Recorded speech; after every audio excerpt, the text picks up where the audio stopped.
Eu vou falar sobre perseverança. Vamos abrir lá em Romanos 5, a partir do versículo 1. A gente vai ler até o 5. Romanos 5, do 1 até o 5. Amém?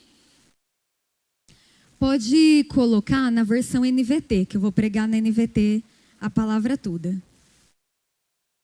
Diz assim: portanto, uma vez que pela fé fomos declarados justos, temos paz com Deus por causa daquilo que Jesus Cristo, nosso Senhor, fez por nós.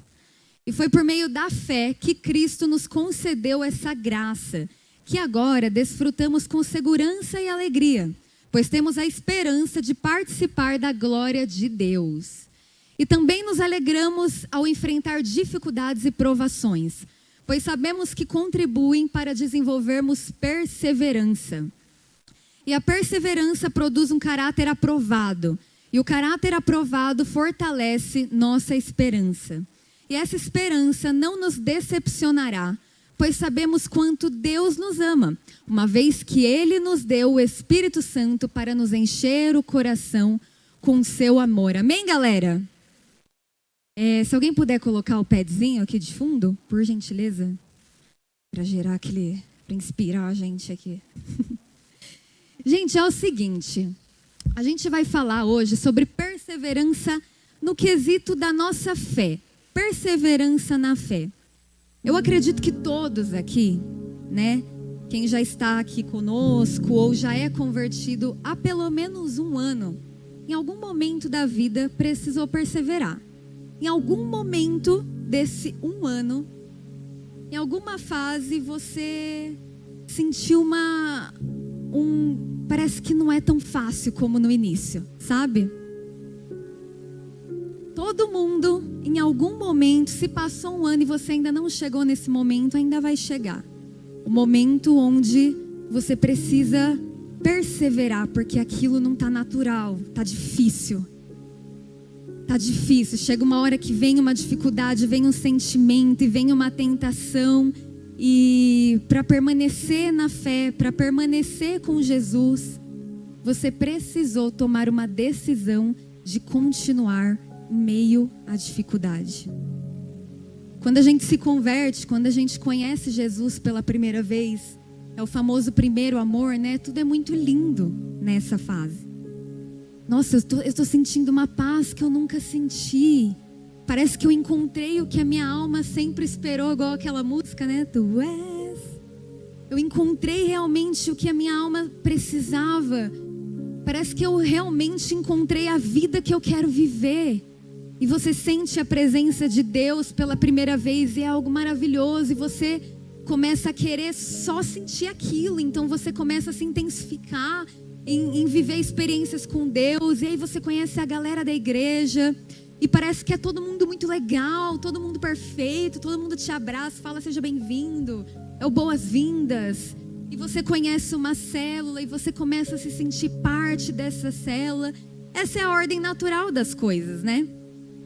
Só que de repente o tempo vai passando, você continua ali, conhecendo Jesus, descobrindo quem é Jesus, conhecendo a igreja. O tempo vai passando e de repente você começa a perceber que a célula não é tão perfeita assim. Que tem algumas pessoas aqui dentro que ainda na verdade nem se converteram. Você percebe que o seu líder pode te decepcionar. Você percebe que você não é mais tão empolgado quanto no começo também. Parece que começam a vir dificuldades da vida. Eu me converti, tá tudo certo, tá maravilhoso, mas de repente parece que minha família piorou. Parece que o meu trabalho, as coisas começaram a ficar mais difíceis. Alguém já viveu isso? De assim que você entra, você se converte, você toma um posicionamento, você decide entregar a sua vida para Jesus, parece que todo o resto piora. Meus pais começam a me perseguir porque eu estou na igreja demais.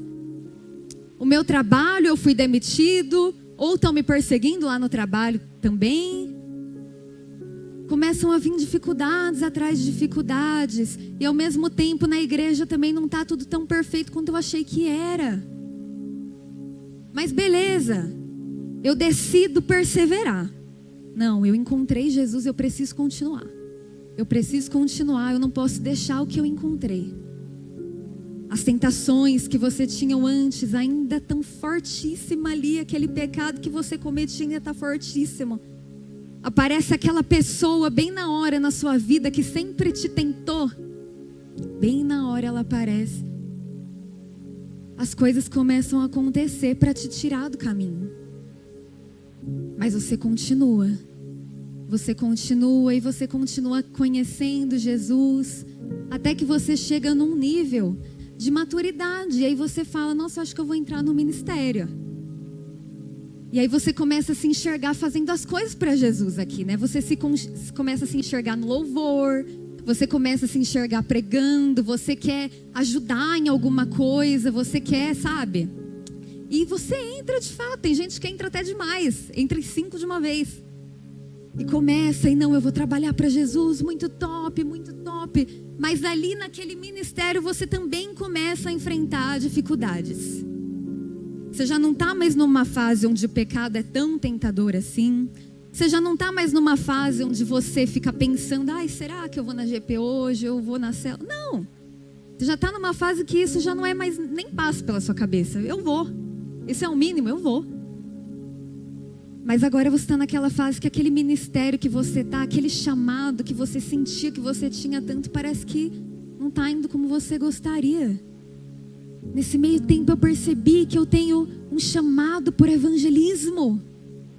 E eu comecei a chamar um monte de gente, eu estou convidando, mas aí de repente, aquela pessoa, a primeira pessoa que eu ganhei para Jesus, com toda a alegria do meu coração, de repente ela se desvia. Você fica, poxa, era tanta alegria, e você percebe que às vezes acontece isso mesmo. Pessoas que você investe tanto não dão certo. Coisas que você investe tanto no reino, às vezes parece que não. E você começa a liderar um ministério, liderar a sua própria célula, muito top. Caramba, eu sempre quis ser líder de célula. E é maravilhoso mesmo, você sente que nasceu para aquilo. Mas chega um determinado momento que você vê que aquilo também não é perfeito. Chega um determinado momento que você se sente cansado. Você sonhou em crescer no ministério um dia, mas quando você cresceu, o seu corpo começou a ficar cansado e você quer voltar atrás. Ah, eu não sei. E você começa a lidar com um monte de gente difícil. E às vezes pessoas que você investiu, que você fez de tudo, que você orou, não vai para frente. Tem 10 pessoas, uma parece que está indo bem em algumas fases. As outras 9 do nada vira a cabeça. A gente começa a ter dificuldade na nossa vida com Deus. E eu preciso dizer que isso é normal e sempre vai acontecer. Por isso que existe esse texto. Nós nos alegramos ao enfrentar dificuldades, porque as dificuldades existem dentro e fora da igreja. Enquanto você está aqui desgastando tudo para que tudo dê certo, para que as coisas que você investiu dê certo, para que o ministério que você entrou, você quer fazer com todo o seu coração, ainda assim lá fora você está passando por um monte de coisa e um monte de dificuldade. E a sua família que fica lá no seu pé, e a sua mãe que ainda não se converteu e é o seu sonho, mas parece que não acontece nunca. E é a vida financeira que não vai para frente. Muitas vezes nós nos encontramos nessas fases. Mas Paulo diz: nos alegramos ao enfrentar dificuldades e provações, pois sabemos que contribuem para desenvolvermos perseverança. É necessário. Se a gente quer ir até o fim, se a gente quer conhecer essa vida, onde mesmo que com tudo isso acontecendo é a melhor vida que a gente pode viver, é onde está a alegria, é onde está a paz, é algo inexplicável, mas é o que acontece. Se eu quero ir até o fim, com a esperança de ser um dia 100% participante da glória de Deus, de ver o Senhor face a face, é necessário perseverança. Se eu quero mesmo que os meus pais um dia encontrem Jesus, vai ser necessário perseverança. Em oração, em bom testemunho, em busca da presença de Deus. Se eu quero que a minha célula vá para frente, se eu quero que a minha célula seja uma célula de pessoas apaixonadas por Jesus, é preciso perseverança.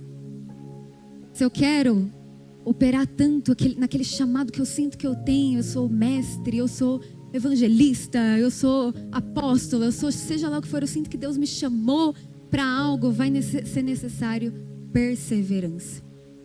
A gente começou lendo Romanos 5:1, coloca lá de novo para a gente relembrar.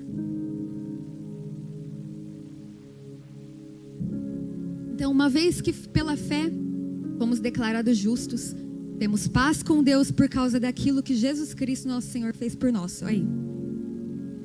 Pois o segundo fala que nós podemos desfrutar por causa disso com segurança e alegria da graça do Senhor.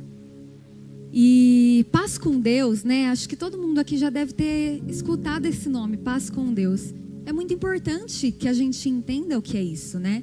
O valor do sacrifício de Jesus. Por conta do pecado de um homem, por conta de Adão, nós somos feitos inimigos de Deus. O pecado entrou no mundo, o pecado entrou no coração do homem. Então, desde quando a gente é bebezinho, a nossa natureza humana é de pecador, é de condenado, é de inimigo de Deus. Em algum momento, aquele bebezinho muito puro, muito inocente, ele vai começar a crescer e desejos carnais vão começar a surgir dentro dele. Desejos pecaminosos, não tem como ir contra, porque é a natureza humana. Mas por causa do sacrifício de Jesus, nós somos libertos dessa condenação. Porque se eu ainda vivo debaixo da minha natureza humana, de pecadora, de culpada, então o meu destino final é a condenação eterna. É a morte espiritual. Mas por conta do sacrifício de Jesus, nós ganhamos vida. Por conta do sacrifício de Jesus, nós somos libertos da culpa.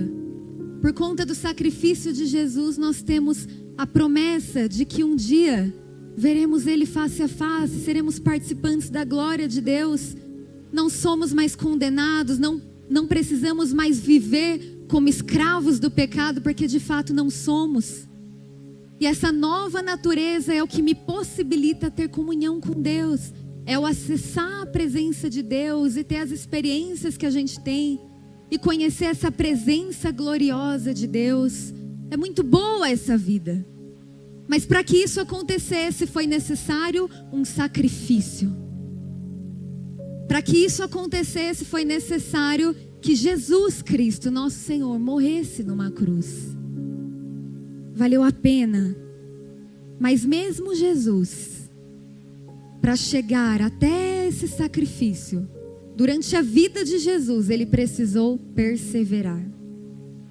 A gente vai falar um pouco, a gente vai ler alguns versículos aqui do livro de João, que mostram algumas situações muito humanas que Jesus precisou perseverar, coisas que a gente passa nos dias de hoje. Não só o fato dele morrer numa cruz lá no fim, mas em todo o ministério de Jesus ele passou por algumas dificuldades. Eu vou falar rapidamente sobre elas e você vai se identificando aí. Opa, olha só, olha minha vida aí. Opa, verdade, isso está acontecendo comigo. Então primeiro, aí eu vou ler, gente, sempre alguns versículos aqui, mas vocês não precisam abrir, tá? Eu vou lendo daqui mesmo. Só preste atenção no que eu tô lendo.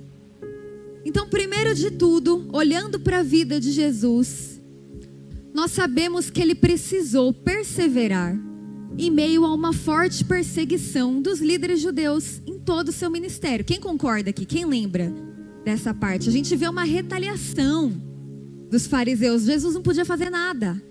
Que tinha uma galera lá falando, nossa, ai, oh, que absurdo, vamos matar ele. João 5, do 8 ao 16, eu vou ler, Presta bem atenção no que eu vou ler, não precisa abrir. Jesus lhe disse: levante-se, pegue sua maca e ande. E no mesmo instante o homem ficou curado. E ele pegou a sua maca e começou a andar. Uma vez que esse milagre aconteceu no sábado, os líderes judeus disseram ao homem que havia sido curado: hoje é sábado e a lei não permite que você carregue essa maca. Mas ele respondeu: o homem que me curou disse: pega sua maca e anda. Quem foi que lhe disse uma coisa dessas? Perguntaram ele. O homem não sabia, pois Jesus havia desaparecido no meio da multidão. Mais tarde, Jesus o encontrou no templo e lhe disse: agora você está curado. Deixe de pecar, para que nada pior lhe aconteça. E o homem foi até os líderes judeus e lhes disse que tinha sido Jesus quem o havia curado. Então os líderes judeus começaram a perseguir Jesus por não respeitar as regras do sábado. Então o que Jesus viveu aqui, gente? Vamos falar sobre essa história. Aqui, essa é a história do paralítico do tanque de Betesda. O homem estava paralítico fazia 38 anos. 38 anos, dependia de alguém para levar ele lá no rio para ver se era curado. Mas ninguém nunca tinha feito isso. Então, até então, 38 anos, o cara estava lá doente. Eis que um dia chega Jesus e cura. Pega sua maca e anda, você está curado. Eu imagino a realização que Jesus tinha cada vez que ele conseguia transformar a vida de alguém. A gente já não se sente realizado quando é usado por Deus em alguma coisa? Quando consegue ajudar alguém, quando faz bem. Eu imagino Jesus que tinha vindo para isso. Eu imagino a paixão que Jesus tinha por curar, por transformar, por libertar. Então ele vê um homem doente há 38 anos e fala: finalmente você está curado. Pega sua maca e anda. Algo que era impossível. E eu imagino que Jesus se sentia realizado e com o coração cheio em fazer até aquilo. Até que vem os abençoados e começa a arrumar problema, porque aquele dia era sábado. Imagina, não pode curar, hoje é sábado, que absurdo. A lei de Moisés disse que de sábado não pode fazer nada. O que você está fazendo? Os caras vêm para furar o balão mesmo. Depois de um homem ter sido curado, depois de 38 anos, vem os comentaristas. Talvez você tenha passado já por isso. De ter ficado tão empolgado com algo que você está fazendo para Jesus, algo que você está fazendo por alguém, algo que você está servindo ali, você fez bem, você foi usado por Deus. E aí você se sente, nossa, glória a Deus, deu tudo certo. E nossa, olha lá, minha mãe indo para a igreja, olha lá, foi porque eu falei aquilo. E aí vem alguém, algum abençoado, falando: olha, foi uma bênção que você fez e tal, mas vai com calma, não é assim, viu? Foi uma bênção, mas faltou tal coisa. Alguém já passou por isso? Gente que vem para estourar o balãozinho? O balão da felicidade? Você está querendo fazer, você está querendo ajudar, você está querendo fazer o seu melhor, e vem as críticas, e vem aquela pessoa com um negócio nada a ver. Jesus precisou perseverar em meio a isso, durante todo o ministério dele. Esse é só um exemplo. Segundo, ele precisou perseverar em meio ao descrédito da sua própria família. João 7, do 1 ao 4, a gente vai ler aqui.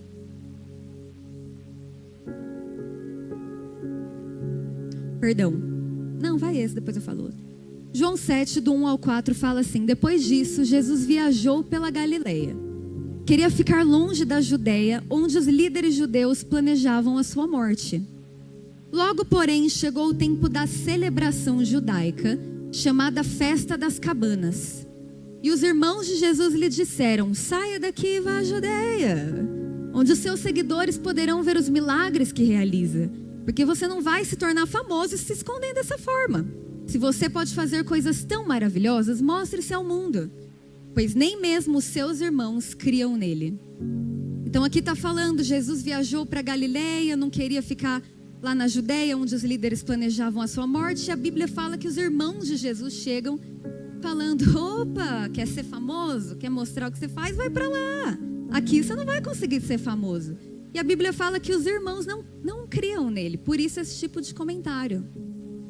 Jesus precisou lidar com o desânimo que a sua família causava. Muitas vezes, muitas situações a gente já viu acontecer aqui. De pessoas que já estavam tendo dificuldades.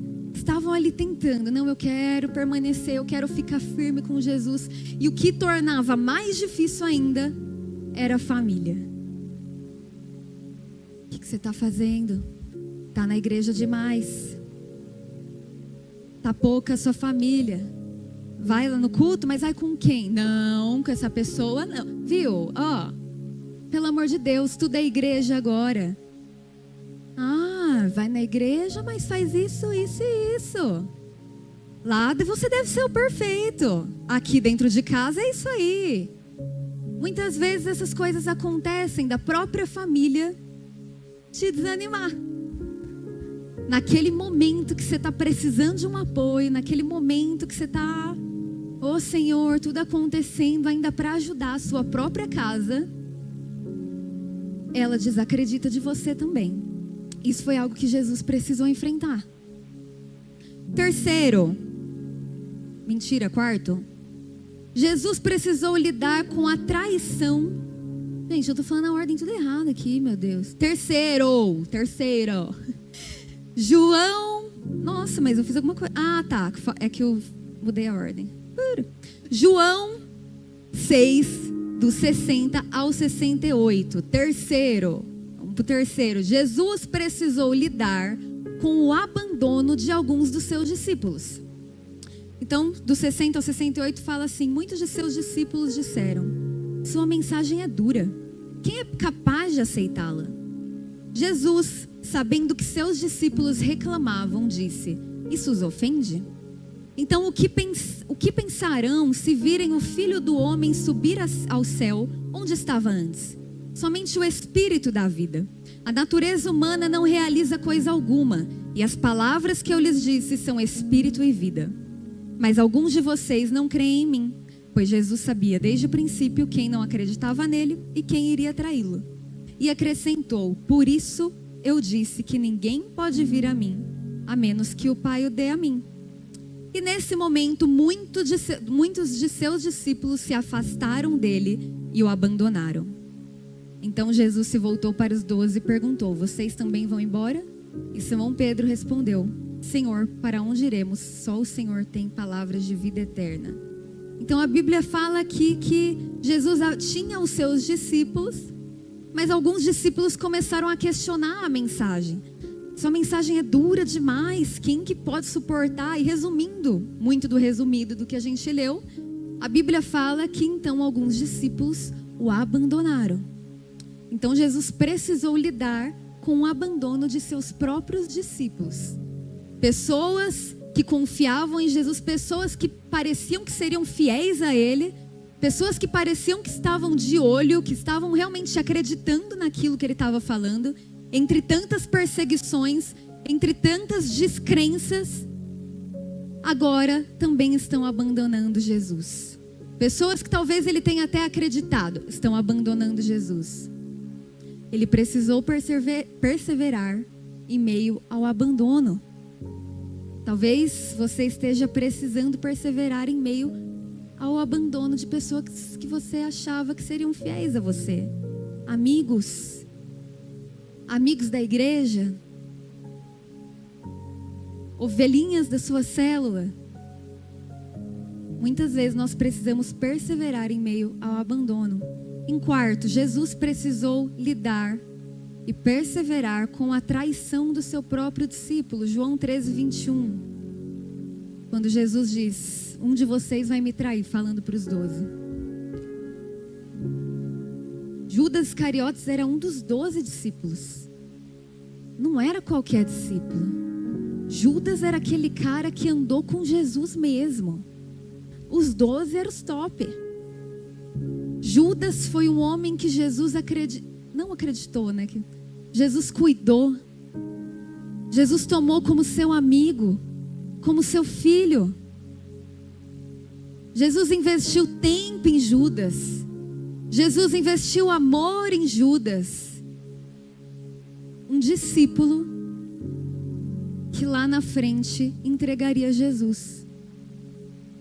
O traidor. Embora Jesus já soubesse que isso precisaria acontecer, para que o propósito se cumprisse, é muito difícil. Você precisar conviver com aquela pessoa do seu lado e você ama e você se apega, porque a gente sabe que mesmo quando a pessoa é problemática, quem é líder que sabe, mesmo quando a pessoa é meio problemática, parece que quanto mais a gente tenta investir, mais a gente gasta tempo e conversa e chama, a gente começa a se apegar mesmo. E se apega e ama. Então eu imagino que Jesus realmente tinha um amor muito genuíno por Judas. Mas ele sabia que Judas seria um traidor. E Jesus precisou perseverar, mesmo em meio à traição. E quando a gente fala de traição aqui dentro, talvez você precise perseverar em meio à traição. Aquele amigo aqui na igreja que você confiou sua vida, e agora você sabe que ele começou a falar mal de você. A traição de você investir tudo numa pessoa e depois ela sai e ela ainda sai contra, te odiando, botando a culpa em você. Jesus perseverou em meio à traição. Em sexto, Jesus perseverou. Sexto e último, né, da listinha de perseveranças. O mais importante, Jesus perseverou, sabendo que o estágio final da sua vida seria morrendo bruscamente numa cruz. Apesar de já não bastava todas as dificuldades que Jesus viveu no ministério, todas as dificuldades que ele precisou perseverar, continuar, ele ainda sabia que o fim, para quem tem um corpo humano, seria pior ainda do que todas as coisas que ele viveu. Além de ser traído, além de ser perseguido, além de ser abandonado por muitos, ele ainda morreria. Ele ainda sentiria o peso do pecado. Ele ainda sentiria o peso da culpa de todo mundo sendo colocada para cima dele.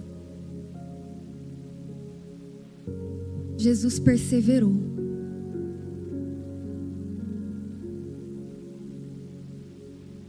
Quem sou eu para desistir? Quando a minha maior inspiração, a pessoa a quem eu mais desejo ser parecida, perseverou.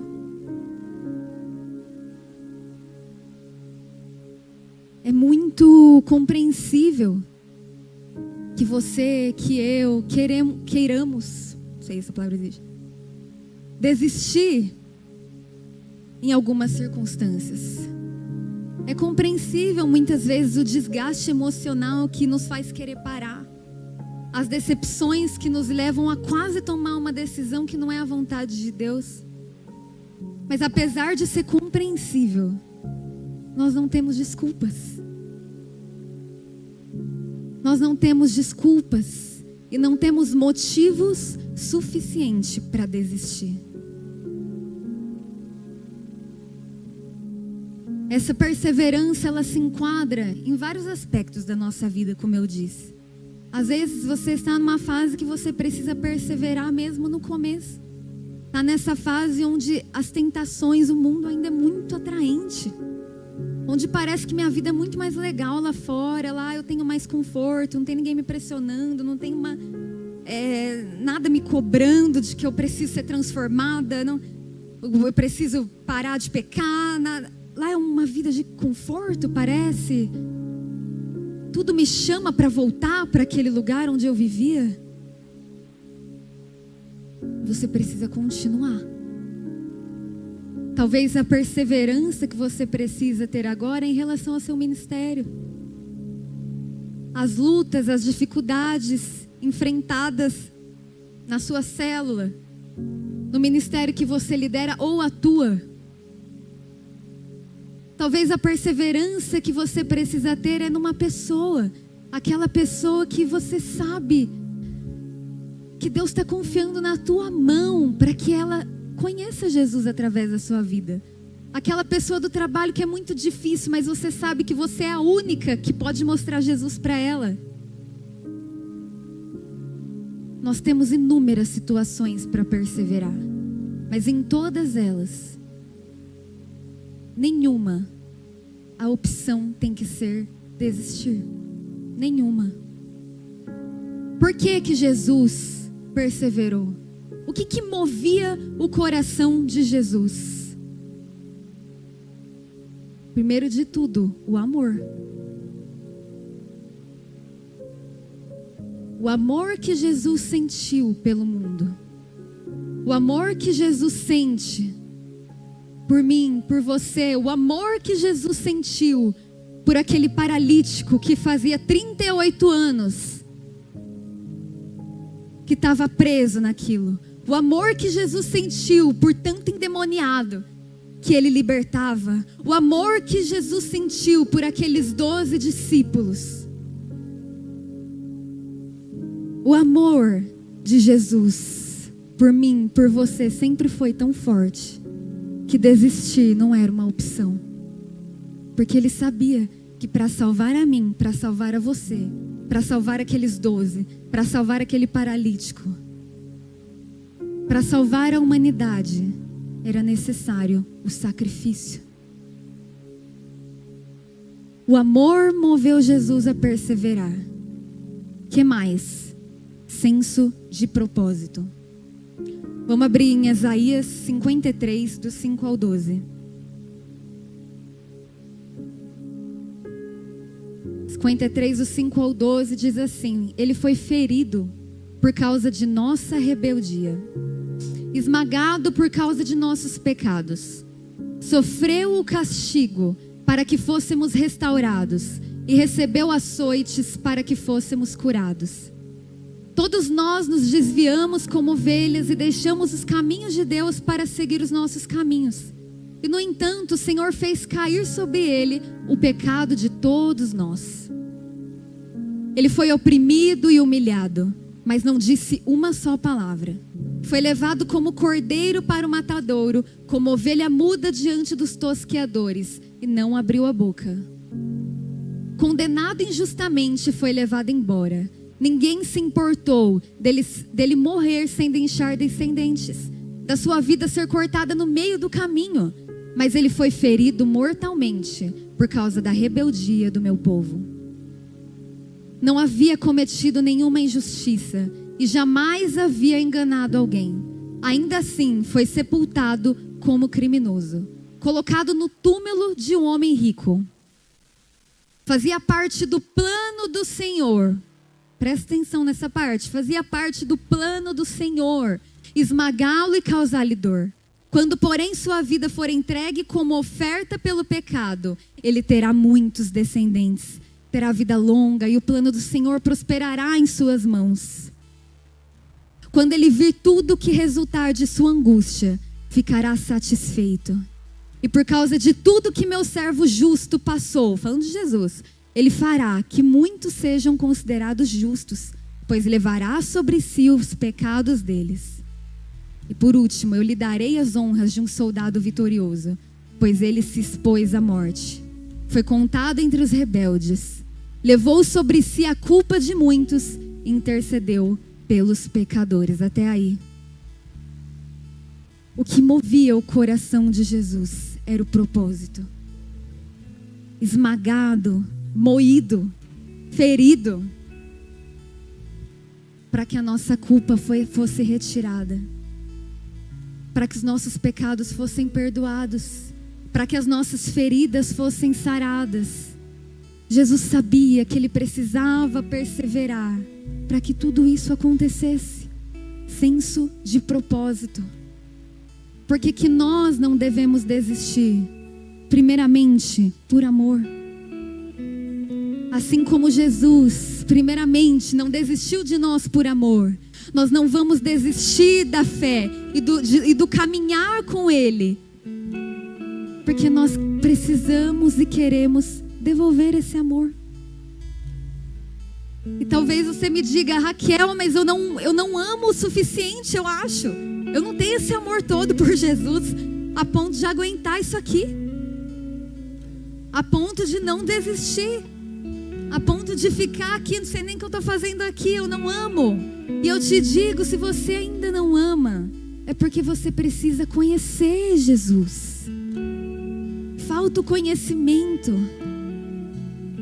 Se você ainda não ama Jesus, então esse é o principal motivo para que a partir de hoje você se entregue a Ele com todas as suas forças e se permita ser encontrado por Ele. E conheça Jesus, porque quanto mais nós conhecemos, mais nós amamos. Eu cresci na igreja, mas na maior parte da minha vida, para mim, era muito difícil continuar. Na maior parte da minha vida, o mundo foi atrativo demais para mim. Era tudo muito curioso para mim e era difícil eu permanecer. Não tinha vida com Deus, era difícil. O tempo todo eu queria estar lá. Estava aqui, mas queria estar lá. Por quê? Hoje eu sei. Porque eu não conhecia. Era o Deus dos meus pais.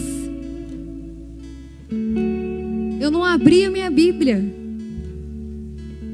Eu não tirava 15 minutos no meu quarto para ir falar com Jesus. Eu não conhecia. A partir de do dia que eu me posicionei em me entregar totalmente e conhecer esse Jesus, não mais como o Deus dos meus pais, mas o meu Deus. Quando a gente se permite conhecer e ser encontrado por Jesus, a gente se pega falando igual a resposta de Pedro: para onde eu irei? Para onde eu irei? Só o Senhor tem as palavras de vida eterna. Só o Senhor tem aquilo que eu preciso. Se você não sente esse amor por Jesus ainda, se entregue, porque Ele não nos decepciona. Eu persevero por amor e eu persevero por senso de propósito. Assim como Jesus. Em Tiago 1,12 diz: feliz é aquele que suporta com paciência as provações e tentações, porque depois receberá a coroa da vida que Deus prometeu àqueles que o amam. Para terminar, a gente falando de senso de propósito, eu vou de encontro com um texto que eu gosto muito, que é sobre Pedro, né? Eu já citei em uma outra palavra aqui esse texto. E Jesus, né? Jesus, enquanto ele estava anunciando ali para os discípulos: ó, daqui a pouco vocês não me verão mais e tal. E Pedro: imagina, eu vou com você até o fim. E Jesus fala: Pedro, ainda hoje você vai me negar 3 vezes. E de fato aconteceu. No momento onde Jesus está sendo condenado, no pior momento, as pessoas reconhecem Pedro e começam a falar: opa, mas ele estava com Jesus também. Ah, ele é discípulo. E Pedro não hesita em negar. Pedro já não, eu não conheço esse homem. Guiado pelo medo, eu não conheço esse homem, não sei nem quem ele é. E assim como Jesus falou que ele faria, Pedro realmente faz. Ele nega Jesus por 3 vezes. Eu imagino como Pedro foi consumido por aquilo, por aquele sentimento de culpa. Pedro era um discípulo que sempre falava com muita intensidade. Ele sempre fazia questão de falar sobre a fidelidade dele a Jesus. Ele foi o discípulo que o mais intenso, mais que você falava: esse Pedro, ele ama Jesus. Tá na cara. Às vezes fala umas besteiras, mas ele ama. Pedro estava sempre ali. Pedro estava sempre sendo participante daquilo que Jesus estava fazendo. Só que no pior momento de Jesus, no momento mais triste ali da história, no momento em que mais Pedro poderia provar que ele realmente era fiel, ele nega. Ele nega. E eis que Jesus morre, ressuscita depois de 3 dias. Em uma das visitas que ele faz para os discípulos, Pedro está pescando. Pedro tinha voltado a pescar com os discípulos. E Jesus chama, e vem aquele diálogo, que sempre me faz chorar quando eu estou lendo a Bíblia. Pedro, tu me amas? E Pedro diz, sim, Senhor, é claro que eu te amo. Então apacenta as minhas ovelhas. Pedro, tu me amas? Sim, Senhor, é claro que eu te amo. Então apacenta minhas ovelhas. E ele pergunta pela 3ª vez, Pedro, tu me amas? Senhor, tu sabes de todas as coisas. O Senhor sabe que eu te amo. E Pedro entendeu o que Jesus tinha perguntado por conta do acontecido. E Jesus diz, apacenta as minhas ovelhas. O que isso quer dizer? Pedro, você errou, sim. Mas não desiste. Pedro, você foi falho, mas eu te aceito. Só não desiste. Você tem um propósito. Vai cuidar das minhas ovelhas. Sai desse barco. Para de pescar. Eu não te fiz para isso. Vai cuidar das minhas ovelhas. Pedro, extremamente falho, tinha acabado de negar Jesus 3 vezes. Ele perseverou depois desse diálogo e ele foi. E em Atos a gente vê um Pedro totalmente transformado, apaixonado pelo propósito, obstinado pelo propósito, fundando a igreja e pregando, e 3.000 pessoas se convertendo logo de cara. Por quê? Porque Pedro não desistiu, mesmo em meio ao seu pior momento. Eu acredito que aquele momento, ele negando Jesus, foi o pior momento da sua vida. Talvez você se encontre, pode ficar de pé, nessa noite, em um desses momentos da sua vida, onde tudo te diz, feche seus olhos. Esse momento da sua vida onde parece que tudo te empurra a desistir. O seu vigor parece que não te permite mais trabalhar para Jesus. Ou você tem falhado, você tem desanimado na fé. Talvez você esteja se encontrando numa situação onde parece que está todo mundo te abandonando. Você foi traído, você foi ferido, você foi desiludido. Você fez o que talvez você não gostaria de ter feito. Você desagradou a Jesus. Mas a palavra dele para nós é: continue, continue, continue. Não desista. Não desista. Não desista da fé. Não desista da igreja. Não desista dos irmãos. Não desista da sua família. Não desista.